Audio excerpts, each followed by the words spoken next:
Bueno, el presidente Gabriel Boric está de regreso a nuestro país, de hecho a minutos ya de aterrizar, luego de su gira por Norteamérica, la bilateral que tuvo con Justin Trudeau y también su participación en la Cumbre de las Américas. Vamos a analizar esto, lo que fue este paso por estas instancias y en particular también la imagen país que se puede dejar afuera a partir de esta gira. Nicolás Freire, cientista político y académico de la Universidad de Santiago, gracias por el contacto. ¿Qué tal? Hola Diana, ¿cómo estás? Buen día. Nicolás, muchas de las palabras, de los discursos que tuvo el presidente Gabriel Boric fue primero centrar en la idea de un liderazgo de izquierda, la idea que existe en la región y sobre todo, por ejemplo, para Estados Unidos o para Canadá, señalando quiero dejar caricaturas como las de Nicolás Maduro y entender que tenemos un respeto a los derechos humanos, a los procesos democráticos. Entonces, uno entiende que había una intencionalidad con aquello. ¿Cómo lo analiza? Si es que efectivamente esto se pudo lograr y cómo fue un poco también la performance, lo que implicó esta gira del gobierno. Sí, yo diría en primer lugar que fue una gira bastante exitosa, sobre todo desde el punto de vista comunicacional.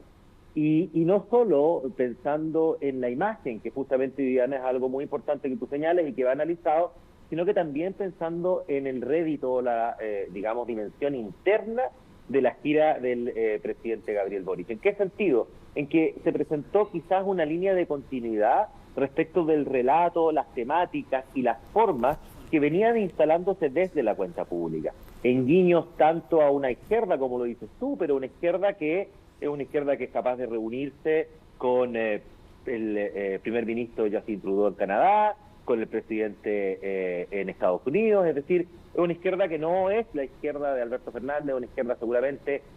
además de un liderazgo nuevo, es una izquierda con formas de hacer la política que evidentemente están innovando y están siendo reconocidas por ello también en el continente. Y en ese sentido yo creo que el acople que existe desde el punto de vista del relato, unido obviamente al contenido, porque evidentemente no podemos todo analizarlo desde la corbata, desde la cerveza, que está muy bien, yo creo que tampoco se debe dejar de lado, pero también en el momento en que se firman acuerdos, en el momento en el que se participa de instancias tan importantes como tienen que ver, tan importantes en términos de futuro, como la protección de los océanos, y se participa de manera, digamos, con liderazgo, con alguna relevancia, como fue la que se le entregó al presidente de la República, yo creo que esto, el saldo positivo, sin lugar a dudas, queda y permea en esta visita. No obstante, Nicolás, ¿tú sientes que eso se logró entonces? Esa intención se logró a tu parecer. Sí. Ya, hay otro aspecto también. Sí, evidentemente se logró. Hay otra cosa que también estuvo bien presente, que fue dar certezas y sobre todo invitar a la inversión a nuestro país, a capitales extranjeros, pensando en el proceso constituyente. También varias veces en sus alocuciones hizo mención a aquello, en señalar que una problemática surgida desde la movilización social se le dio una respuesta democrática como fue este proceso de convención y plantear que eso genera certezas más que intranquilidad, pensando también en la discusión interna que hay respecto a qué pasa si es que gana el apruebo, el rechazo, cuánta seguridad está dándole a nuestro país desde una visión también a futuro. ¿Cómo ve también ese otro punto que fue netamente ya en lo económico, que sabemos que es la principal dificultad que está enfrentando el mundo hoy con las cifras de la inflación y de una proyección que no es muy auspiciosa en ese sentido? Sin lugar a dudas, y ahí nuevamente, no solo es el guiño frente a empresarios, lo vimos en Canadá, lo vimos en Estados Unidos, que por cierto, además en algunas ocasiones lo felicitaban y lo ovacionaban después de algunas charlas, sino que también es un guiño interno, es decir, es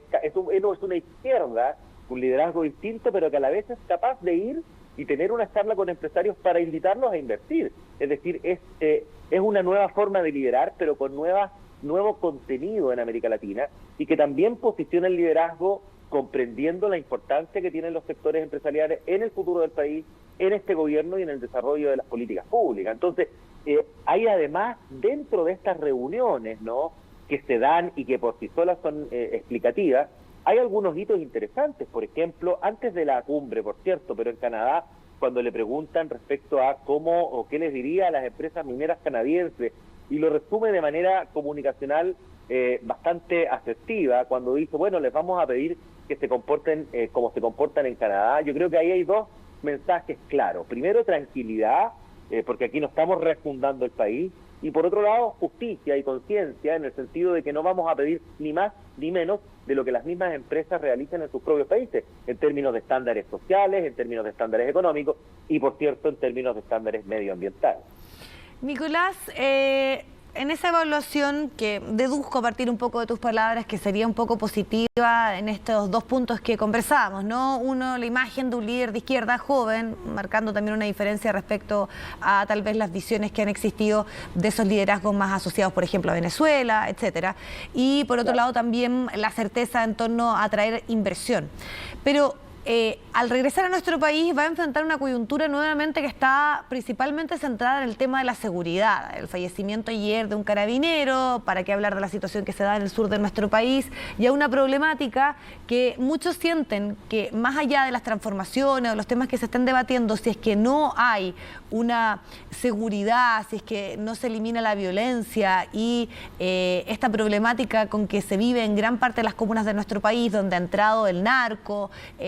difícilmente se puede avanzar si es que no está resuelto eso. Entonces, ¿cómo ve este aspecto donde muchos han dicho que efectivamente hay mayor dificultad en algunos sectores políticos en implementar medidas más drásticas y en cómo también dar una respuesta a esto que es sumamente complejo, que no es simple, que no es algo que se pueda cambiar del día a la mañana, el tema de la gravedad de la inseguridad que se vive en este momento en Chile?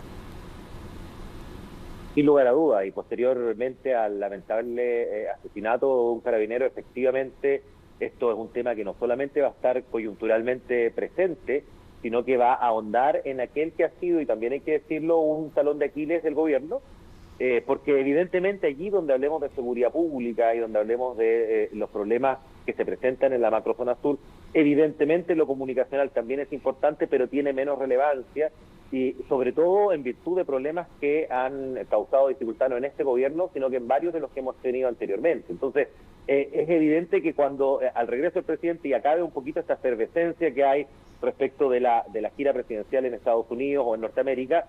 vamos a volver sobre los temas de realidad, y ahí está el gran desafío de eventualmente ver primero si este tema, que es tan delicado no solo a nivel país, sino que es delicado dentro de las dos coaliciones que soportan la estructura de gobierno, en donde sabemos que hay una coalición o partes de una coalición, en realidad, para ser más explícito, que son más sensibles y que evidentemente no acuerdan mucho o no están muy de acuerdo con, por ejemplo, llevar adelante o extender por mucho tiempo el estado de excepción. Creo que un punto básico y vacilar lo vamos a ver cuando se vote la extensión del estado de excepción y ver cómo votan ciertos sectores asociados al presidente. Ahí vamos a ver qué tanto ese liderazgo, que por ejemplo lo analizábamos desde el punto de vista internacional, ha logrado cohesionar su propia coalición en torno a su persona y a la necesidad de llevar adelante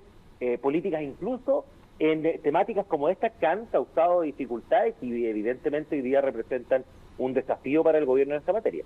Claro, porque además también se comienza a meter nuevamente presión, sobre todo algunos sectores de la oposición que señalan que efectivamente aquí la materia y esta agenda de seguridad debe dársele prioridad. Pero para finalizar, Nicolás, nuestro país y en particular, porque hoy entiendo ya son 3 meses de la llegada del gobierno Gabriel Boric, ¿está totalmente esto determinado o va a estar de alguna manera muy relacionado con el proceso constituyente y con lo que pueda hacer el plebiscito de salida, sobre todo por las posiciones que, más allá de que las tengan que expresar o no públicamente, entendemos de que el gobierno está por la vía del apruebo? En las palabras, por ejemplo, el ministro Giorgio Jackson, decir que las transformaciones o lo que está en la intención de esta administración está totalmente relacionado con que se apruebe esta nueva Carta Magna. ¿Cómo ves lo que pueda suceder en el plebiscito de salida? Y en particular, te lo pregunto por cerca de 37% de chilenos que todavía no toman una definición y el empate que existe ahora, según, por ejemplo, la última encuesta CEP, entre los que están por rechazar y aprobar una nueva constitución. Claro, yo siempre he afirmado que son dos procesos que corren por separado. Evidentemente hay matices que hacen que puedan parecer vincularse, por ejemplo, el hecho de que es indudable que este gobierno, y me parece del todo lógico, tenga una posición al respecto, que evidentemente al momento de informar no puede preponderar, y a eso, digamos, ha sido llamado incluso este gobierno. Pero es indudable que se asocia a una de las dos opciones de cara al plebiscito. también es indudable que el proceso constituyente sigue un poco el mismo curso del gobierno. Reitero, a pesar de no estar vinculados, no dependen uno de otro, pero sí se vinculan. Y por ejemplo, ahí cuando vemos una alza en la aprobación de las encuestas para con el presidente de la República, es indudable que también la vemos para con el proceso constituyente. Entonces, en ese sentido, la suerte de este gobierno y el cómo esté tironeado, yo para usar un lenguaje bien coloquial, en cómo se tironee el gobierno desde el punto de vista mediático va a depender también de las tensiones que tironeen a la convención. Entonces, es un tramo que es difícil, yo creo que dentro del gobierno lo saben. No por nada, buena parte de los compromisos que fueron anunciados, por ejemplo, en la cuenta pública, no todos, por cierto, pero buena parte están posicionados después del 4 de septiembre, pero sí hay un elemento en el que este gobierno ha sido bastante claro y sobre todo desde el punto de vista informativo, y que es que este 4 de septiembre existen dos opciones. Entonces ahí yo creo que el gobierno toma una posición y que tiene que ver con el pleno respeto de las opciones que hoy día están presentes de cara al plebiscito que todos los chilenos y las chilenas estaremos llamados a acudir el 4 de septiembre. Entonces, evidentemente, esto permite o le hace entender también a la ciudadanía que el gobierno espera que a partir de ese entonces, dependiendo cuál sea el resultado, tendrá, digamos, un segundo respiro y podrán planificarse por ciertas acciones en temas de dificultad, como lo es seguridad, pero también en otros que el gobierno ha venido trabajando sin la presencia ingombrante de este proceso constituyente que en ciertos momentos pareciera justamente prestarse para tensionar la agenda del mismo gobierno. Nicolás Freire, cientista político y académico también de la Universidad de Santiago, gracias por el contacto, el análisis también en la conversación en torno a estos temas. Que esté muy bien. Buen día. Muchas gracias a ti, Diana, que esté muy bien.